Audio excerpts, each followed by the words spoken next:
ఏపీలో రిలయన్స్ 65,000 కోట్లు పెట్టుబడులట.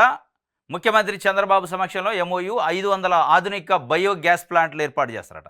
ఒక్కో ప్లాంట్కు 131 కోట్లతో నిర్మాణం, 2.5 లక్షల మందికి ఉపాధి లభించే అవకాశం. 3 ఏళ్లలో ఈ ప్రాజెక్ట్ అంతా పూర్తి కావాలి. రాష్ట్ర ప్రభుత్వం అన్ని రకాల సహకారం అందిస్తుంది. స్పీడ్ ఆఫ్ డూయింగ్ బిజినెస్ కేంద్రంగా ఏపీ, ప్రాజెక్టులకు ఎస్కాట్ ఆఫీసర్లుగా ఐఏఎస్లట. రిలయన్స్ సంస్థ ప్రజలతో సీఎం చంద్రబాబు.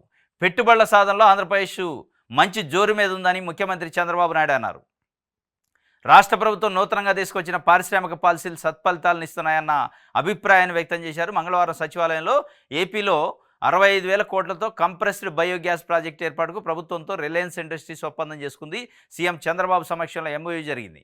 ఈ ఒప్పందం ద్వారా 500 కంప్రెస్డ్ బయోగ్యాస్ ప్లాంట్ల ద్వారా రాష్ట్రానికి 57,650 కోట్ల ఆదాయంతో పాటు 2.5 లక్షల మందికి ఉపాధి, ఉద్యోగ అవకాశాలు లభించడన్న ఈ సందర్భంగా సీఎం చంద్రబాబు మాట్లాడుతూ నేటి ఈ ఒప్పందం గొప్ప ముందడుగు అన్నారు.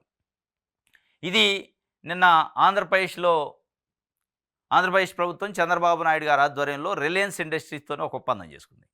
65,000 కోట్లు పెట్టేటట్లు ఏపీలో 500 న్యాచురల్ బయోగ్యాస్ ప్లాంట్లు, ఆధునిక బయోగ్యాస్ ప్లాంట్లు ఏర్పాటు చేసేటట్టు ఒక్కొక్క ప్లాంట్కి 131 కోట్లు అవుతాయట. దాంతో ఒక 57,000 కోట్ల సుమారుగా ఆదాయం ప్రభుత్వానికి వస్తుంది. దాంతోపాటు ఒక 2.5 లక్షల మందికి ఉపాధి ఉద్యోగాలు వస్తాయి అని చెప్పి ఒక ఎంఓయూ చేసుకున్నాం.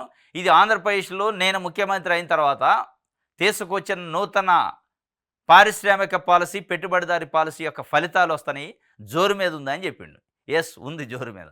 దీనికంటే ముఖ్యంగా ఇవాళ రైతులు, మహిళలు, వికలాంగులు, వితంతువులు అనేక సమస్యలు ఎదుర్కొంటున్నారు. వాటి మీద కూడా జోరుగా ఉండాలి. ఇంకోటి ముఖ్యమైనది ఏంటంటే ఎస్, పెట్టుబడులు రావడం సంతోషమే, రావాలి. పెట్టుబడులు రావాలి, పెట్టుబడులతో రాష్ట్రానికి ఆదాయం రావాలి, రాష్ట్రానికి సంబంధించిన యువతకి ఉపాధి, ఉద్యోగ అవకాశాలు రావాలి, తప్పులేదు. దాంతోపాటు గమ్మత్తు ఏంటంటే ఎస్, 65,000 కోట్లు ఇక్కడ పెట్టుబడి పెడుతుండో ఆయన లాభం కోసం పెట్టుబడి పెడతారు. ఏ పెట్టుబడిదారైనా ఉట్టికి వచ్చి పెట్టడు. కాకపోతే మరి రాష్ట్రం నుంచి ఇస్తున్న బెనిఫిట్లు రాయట్లే. రాష్ట్ర ప్రభుత్వం రాష్ట్ర సంపద నుంచి రాష్ట్ర ప్రజలు ఆ రిలయన్స్ ఇండస్ట్రీకి ఏ మేరకు రాయితీలు ఇస్తున్నారు?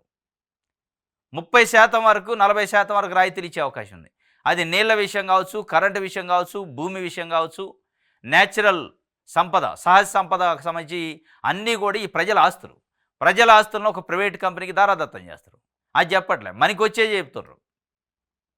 ఇప్పుడు 2,50,000 ఉద్యోగాలు వస్తాయి, 57,000 కోట్ల లాభాలు వస్తాయి అంటున్నా. కానీ మరి 65,000 కోట్లు పెట్టుబడి పెడితే రిలయన్స్ ఇండస్ట్రీకి ఎంత లాభాలు వస్తాయి? అదేవిధంగా మనం వాళ్ళకి ఎంత సహకరిస్తాం? ప్రభుత్వ సంపద నుంచి, ప్రభుత్వ సహజ సంపద నుంచి వాళ్ళకి ఎంత మేలు చేస్తున్నాం? మరి ఆయనకి ఎంత లాభం అవుద్ది 65,000 కోట్లు పెడితే అనే విషయాన్ని చెప్పట్లే. ప్రజల్ని ఒక రకంగా ఒక మైమ్లో ఉంచుతున్నారు. ఈయనే కాదు, ఏ గవర్నమెంట్ వచ్చినా ఒక మైమ్లో ఉంచి నేను పెట్టుబడి తెచ్చినా అంటున్నారు తప్ప ఆ పెట్టుబడుల వెనకున్న లాభాలు ఏంది? పెట్టుబడిదారులకి, రాష్ట్రానికి, ప్రజలకు జరుగుతున్న నష్టమేంది?